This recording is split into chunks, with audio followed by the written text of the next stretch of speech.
Let's talk about how the president's actions in the Middle East might influence next month's election, if at all. Syndicated columnist Charles Krauthammer is with us again tonight from Washington. Charles, what about that? How does this action by President Obama, not only in Iraq, but stepping up bombings in Libya, a more aggressive international foreign policy, affect this election? To the extent that it breaks through into the campaign, and I'm not sure there's very much from the outside world that can break through right now.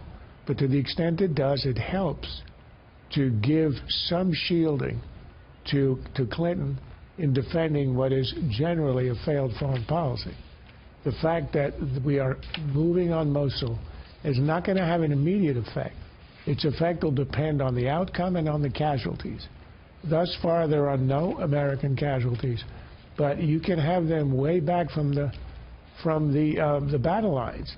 Remember, in the Gulf War in the early 1990s, the biggest loss of American life was way back in Saudi Arabia, where a rocket hit. So we should expect casualties, and that will make it very difficult for the administration. And secondly, because it will take at least weeks to be successful, and even then, there's going to be a lot of casualties among civilians as well. So I think it's a mixed legacy right now. The beginning of a campaign always looks better, but then you have the other stories of what's happening off Yemen, what's happening in Libya, and of course the catastrophe in Aleppo, where the city is being destroyed. Yeah. Libya obviously is a point of vulnerability, one would think, for Secretary Clinton. Because that is what used to be called a war of choice, and we decided to do it. We got rid of Gaddafi, and we didn't do anything in the aftermath to secure Libya. Now, the good news is that the bad guys, the ISIS elements in the city of Sirte, are on the defensive and surrounded and could be defeated.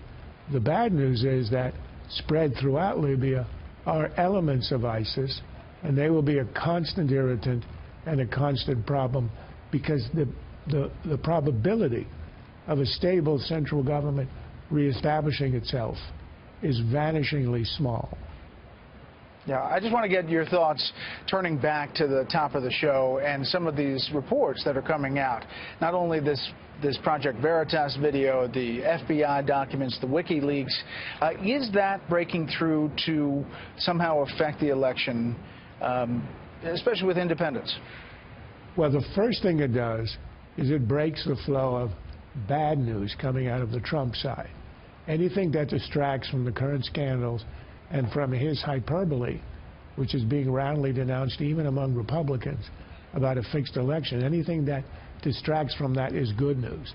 But secondly, the video you showed actually gives some substance, some backup to the charge about a rigged election. Now, I don't think it in any way implies that the outcome of a presidential election is going to be affected by some cheating here and there.